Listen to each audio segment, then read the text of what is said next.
Hi అండి, welcome to Maheshwari collections. ఈరోజు వీడియోలో వచ్చేసరికి లేటెస్ట్గా ఇన్స్టాగ్రామ్లో ట్రెండింగ్ అవుతున్న జ్యువెలరీ కలెక్షన్స్ అయితే చూపిస్తున్నానండి. వాళ్ళు అయితే చాలా ఎక్కువ ప్రైజెస్కి సేల్ చేస్తున్నారు. బట్ మన దగ్గర వచ్చేసరికి హోల్సేల్ ప్రైజెస్ కాబట్టి హోల్సేల్ ప్రైజెస్ అయితే ఉంటాయి అన్నమాట. దేనికంటే మనకి సొంతంగా మ్యానుఫ్యాక్చరింగ్ యూనిట్ ఉంది కాబట్టి మేమైతే హోల్సేల్ ప్రైజెస్కి సింగిల్ పీస్ కూడా డెలివరీ అయితే ఇస్తున్నామండి.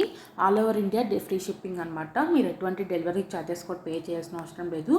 అండ్ వన్ మెయిన్ థింగ్ ఏంటంటే మీరు క్వాలిటీ విషయంలో అయితే భయపడాల్సిన అవసరం లేదండి. దేనికంటే మీకు స్క్రీన్ మీద ఎలాగైతే కనపడుతుందో సేమ్ అవే జ్యువెలరీ అయితే మేమైతే సెండ్ చేస్తాం. దేనికంటే మా దగ్గర ఉన్న జ్యువెలరీ కలెక్షన్స్ మేమైతే మీకైతే వీడియోస్ తీసి పెడతాం కాబట్టి మీరైతే క్వాలిటీ విషయంలో భయపడాల్సిన అవసరం లేదు. మేము వచ్చేసి నెంబర్ 1 క్వాలిటీ అయితే సేల్ చేస్తాము. సో కావాలంటే వాళ్ళు వెంటనే బుక్ చేసుకోండి. దేనికంటే స్టాక్ అనేది కొంచెమే ఉంది. సో త్వరగా అయితే బుక్ చేసుకోండి. ఇంకా ఎవరైనా మన ఛానల్ని సబ్స్క్రైబ్ చేసుకోకపోతే ప్లీజ్ లైక్ చేయండి, షేర్ చేయండి, సబ్స్క్రైబ్ చేసుకోండి. ఇంకా మంచి వీడియోస్ అయితే వస్తూ ఉంటాయి. Thank you.